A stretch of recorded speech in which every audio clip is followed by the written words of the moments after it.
Hi guys, இயக்குனர் சிகரம் K பாலச்சந்திரனை பற்றி தெரியாத 80s and 90s கிட்ஸே இருக்க மாட்டாங்க. ஆனால் 2K கிட்ஸ்க்கு தெரியுமாங்கிறது டவுட்டு தான். ஸோ இவரால் இன்னைக்கு பெரிய லெவலில் இருக்கக்கூடிய நடிகர்கள், அவரால் லெஜெண்ட் ஆகப்பட்ட நடிகர் யார் யாருன்னு பார்ப்போம்.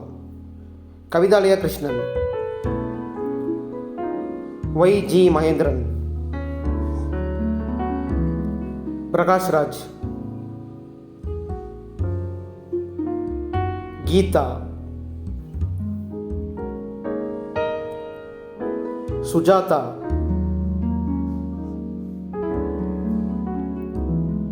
ஸ்ரீதேவி, விவேக்,